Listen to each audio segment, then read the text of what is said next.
quem me chamou, quem vai querer voltar pro ninho, redescobrir seu lugar. Meu convidado de hoje é um dos mais consagrados nomes da música brasileira e dono de uma trajetória que atravessa gerações. Reaprender a sonhar. Ele veio me contar sobre sua mais nova turnê, que celebra os 50 anos de sua carreira.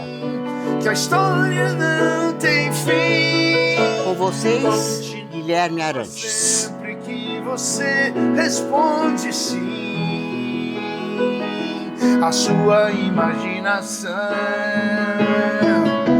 a arte de sorrir cada vez que o mundo diz não.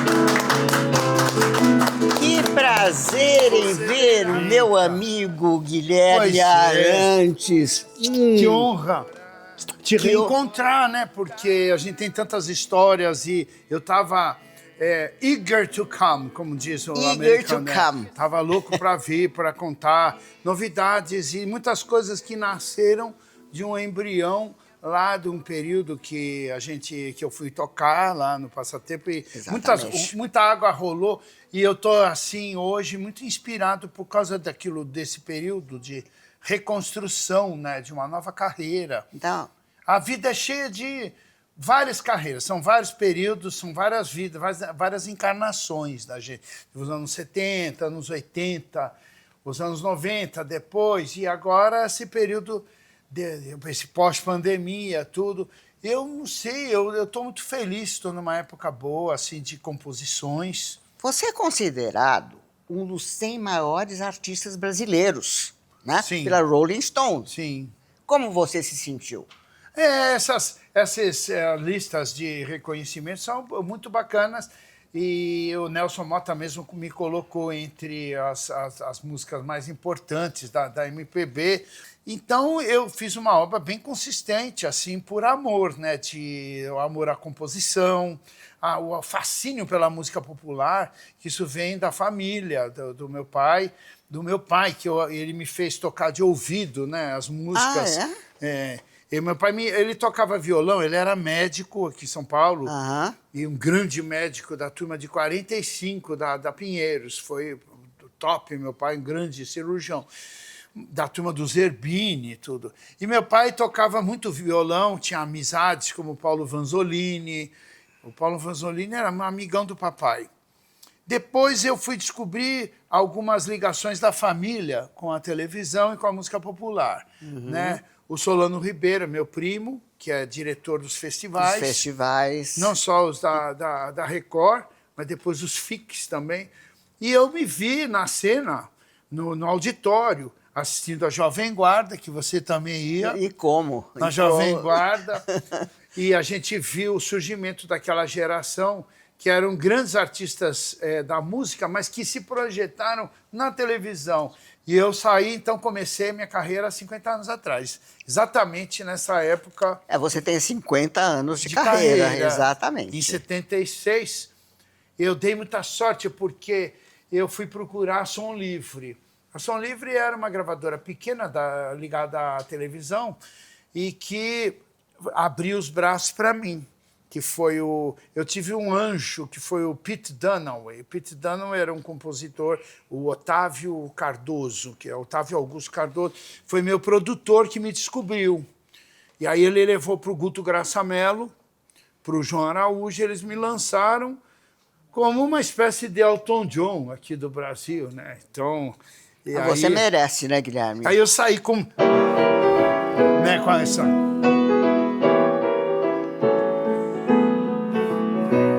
Essa música eu tinha feito com 16 anos. Ela ficou guardada, né? Quando eu fui ferido, vi tudo mudar, das verdades que eu sabia. Só sobraram restos e eu não esqueci toda aquela paz que eu tinha.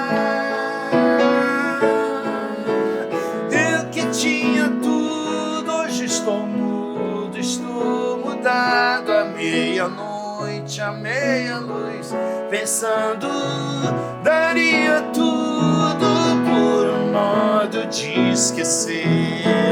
Eu queria tanto estar no escuro do meu quarto à meia-noite, à meia luz, sonhando, daria tudo por meu mundo e nada mais. Ela esteve na trilha de Anjo do Mal. Foi. Essa foi...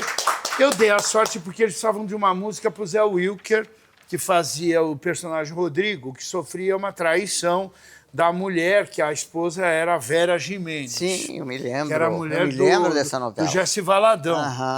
Eu, então, fui convidado para fazer a trilha do Zé Wilker. Do Zé Wilker. Mas sabe o que eu queria E deu certo, né? Mas sabe o que eu queria te pedir ainda? Sim. Que você falasse sobre algumas histórias dos festivais da música, da Record. Então, porque a minha família era enfronhada dentro da televisão. Eu tinha um tio, irmão do meu pai, chamava Ciro Limarante. Ele trabalhava com Marcos Lázaro. E ele era do escritório do Marcos Lázaro e preparava os contratos daquele pessoal que tinha contrato com Marcos Lázaro, passava pela mão do meu tio. E essas histórias eu sabia na sala de casa, os pais tomando Old Par e falando o Dimple. O papai tomava o Old Par e conversavam sobre a música, sobre o que estava acontecendo. Bom, e aí depois eu descobri que eu tinha um primo, Solano Ribeiro, que foi diretor, né, da Record e dos Fix. Então eu tinha acesso aos ingressos para ir ver o Fino da Bossa, Essa Noite Se Improvisa, o show do dia 7, o troféu Roquete Pinto. A gente ia no auditório para ver.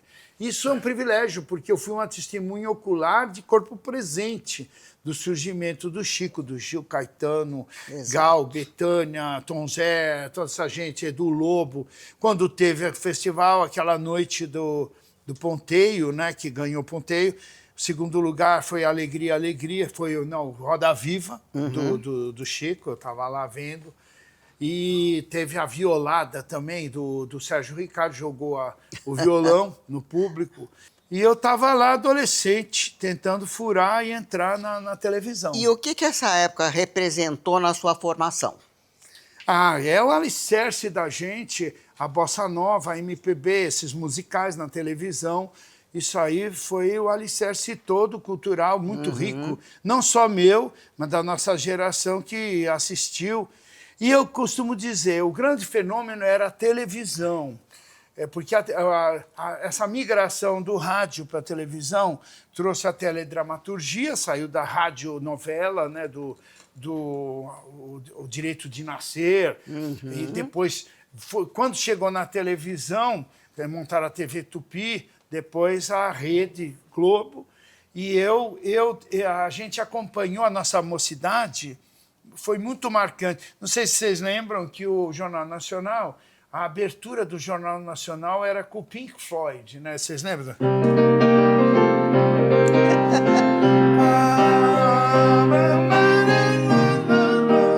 Olha! Que coisa!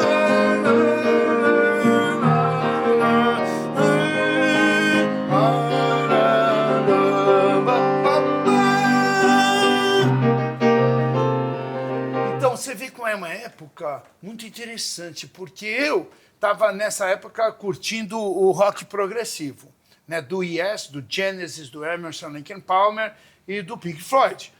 Então, meu sonho era fazer progressivo na televisão.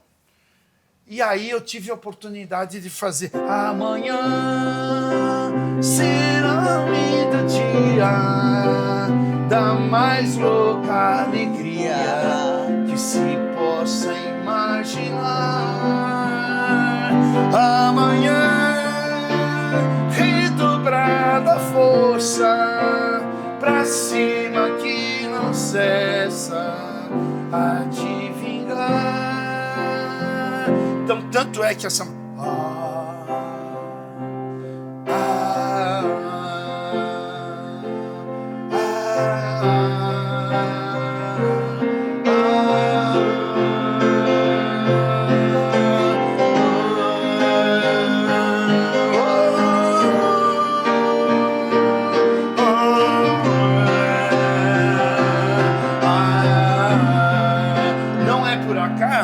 Que a música... Opa! A música é um progressivo, né? E que aí a Globo viu aquele progressivo do Pink Floyd, que estava no Jornal Nacional, de repente está na novela das 8. Aí, na sequência, a gente pegou várias coisas de encomendas com a televisão. A minha relação foi muito boa. Quando chegou 100 anos do Monteiro Lobato, né, eu pude fazer a grande música da Infanto Juvenil para o centenário do Monteiro Lobato, que foi, né?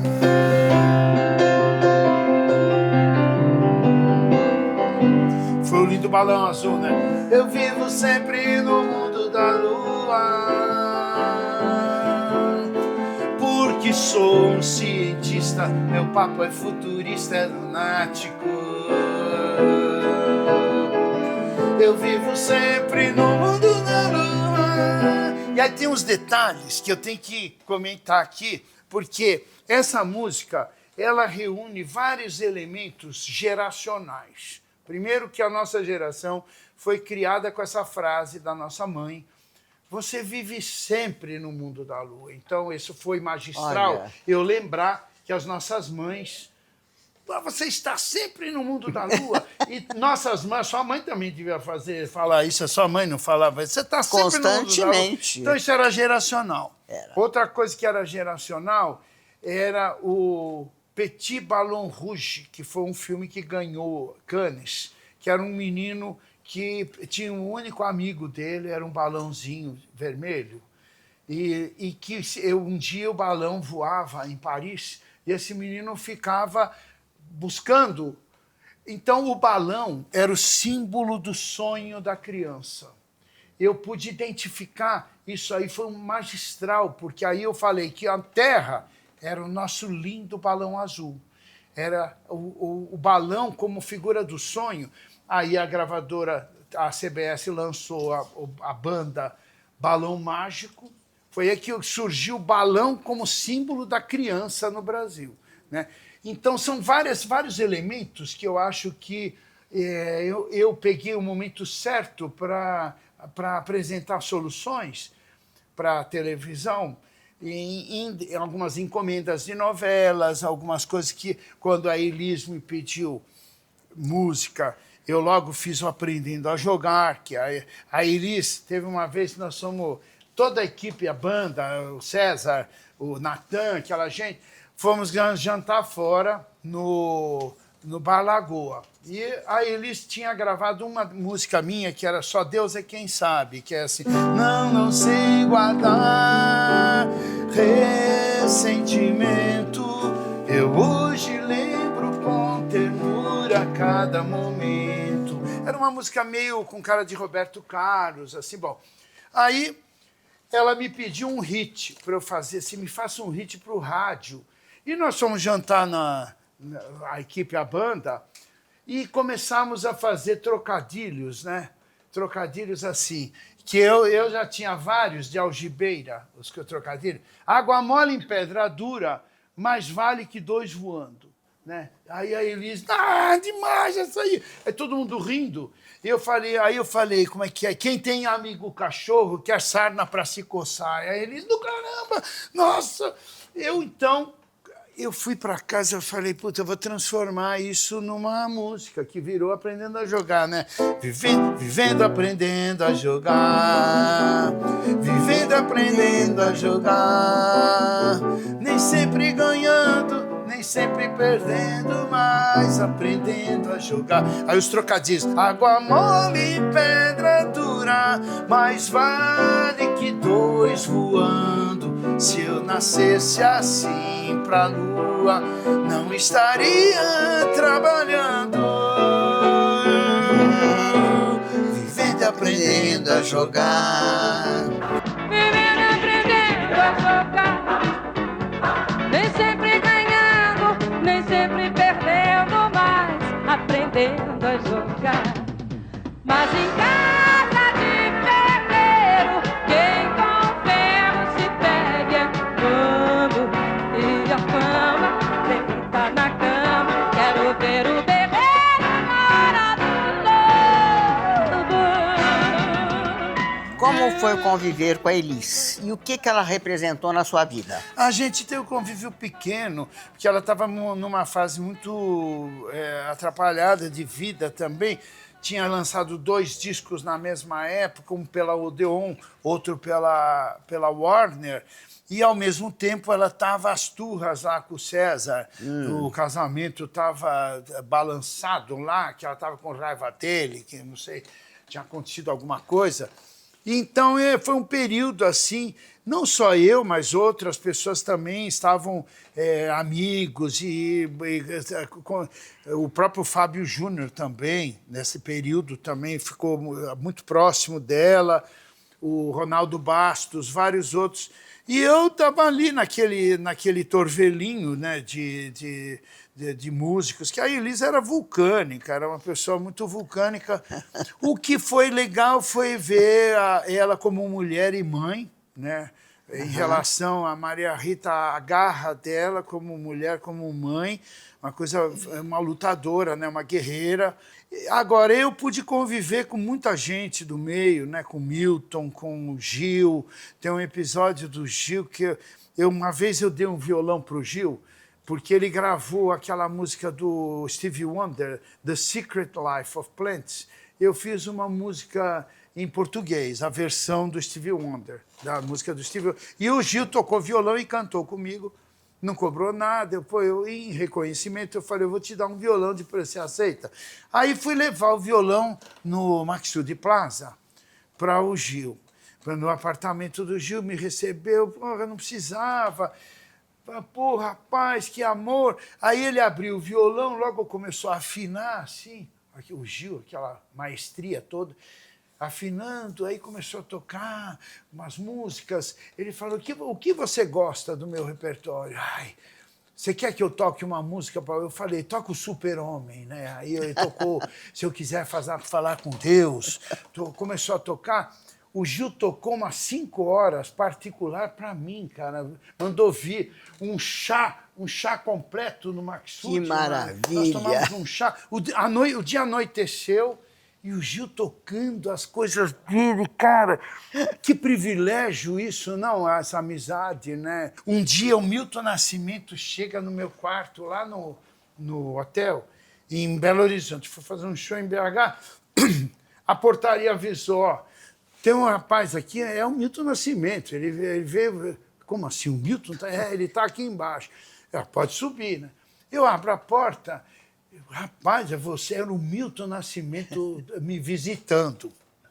Ele veio com um gravador para gravar uma entrevista para uma rádio da Amazônia, lá um programa ecológico. Aí passou horas lá comigo.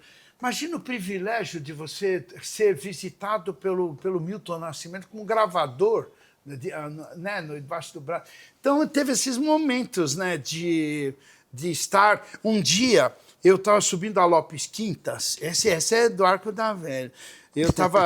Eu ia lançar um disco que eu fui pedir para a Dileia Frati, que era uma jornalista, amiga, né? Para ela fazer um release para mim, eu subindo a Lopes Quintas, que ela morava lá em cima, no final da Lopes Quintas. E o Jobim morava, o Tom Jobim, morava na Rua Peri, que era ali no Sovaco do Cristo. Ele construiu uma casa lá, que ele era... arquiteto, o Jobim, e ele estava sentado no meio-fio, jogando umas pedrinhas assim, chateado e tal. Eu passei, eu vi, é o Tom Jobim, sentado no meio-fio E eu fui lá puxar papo. Pô, senta aí, rapaz, tô chateado, não aguento mais, que prazer te ver. Ai, a minha vida é só remédio, remédio. Eu queria tomar um uísque, fumar um charuto. Essa Ana Lontra não me deixa fazer nada. É só médico, enfermeiro. Eu estou com o saco cheio já. E aí eu fiquei horas batendo papo com o Tom Jobim. Olha o privilégio, que coisa linda, né? E aí conversamos sobre música. Ele falou de que ele gostava das minhas harmonias e tudo. O Jobim era um cavalheiro, assim, uma graça, né? Muito bem-humorado. Então, são muitas histórias que eu tive. Roberto Carlos, cara, eu fiz uma música para o Roberto Carlos, né? Que é a música assim. Sei que ninguém ninguém vai me tirar a alegria de viver. Eu vou contar a história disso. Pode tudo acontecer, nada me fará afastar da esperança. Por quantas provas já passei, tantas lágrimas chorei, por um mundo que jamais compreenderei com meus olhos de criança. Aí a música fala que eu quero crer que através de um grande amor um homem pode se encontrar com a perfeição dos sábios. Aí era tipo uma explicação por que ele aposta tudo na emoção e não na intelectualidade. Então isso aí era uma coisa, meio que uma chave do Roberto Carlos. Mas por que eu um dia marquei com a Carminha de eu ir visitá-lo lá na Urca. Eu já tinha tentado várias vezes, fui com roupa inadequada. Uma vez eu fui de marrom e roxo ver o Roberto Carlos. Imagina, todo de veludo marrom e a camisa gola olímpica roxa. Ele nem pensou em me ver. Mas essa vez eu marquei com a Carminha, então eu fui de camisa branca, calça jeans, verde, azul e branco. Fui recebido pela Miriam Rios, que ele era casado com a Miriam, e ele me recebeu super bem. Eu pude sentar no piano, tocar músicas para ele. Ele ficou, assim, um fã ardoroso das minhas músicas e tudo. E aí nós fomos, lá pelas tantas, você toma um uísque, né? Eu falei, então, vamos tomar, né? O rei chamando para tomar uísque. Mas o que você quer? Aí lá vim eu com o velho Old Par de novo. Né? Vamos tomar o uísque do papai, Old Par. Bom, aí você vê que marcou essa marca, né? Aí eu fiquei tomando uísque e jogando uma sinuquinha com ele, que ele tinha uma mesa lá de snooker e joga infernalmente bem. O Roberto Carlos, você nem vê a bola, é uma atrás da outra. Parece o Carne Frita, sabe? Aqueles Rui Chapéu, aqueles caras. Bom, e aí ficamos, o dia amanheceu, e eu batendo papo com ele querendo saber sobre como é que eu vejo o amor, as mulheres, as crianças, a família. Nossa, que amizade, que privilégio, né? Então, eu acho que a carreira me deu essas oportunidades, né, de conhecer gente assim. Você verá que mesmo assim, que a história não tem fim. Continua sempre que você responde sim. A sua imaginação, a arte de sorrir, cada vez que o mundo diz não.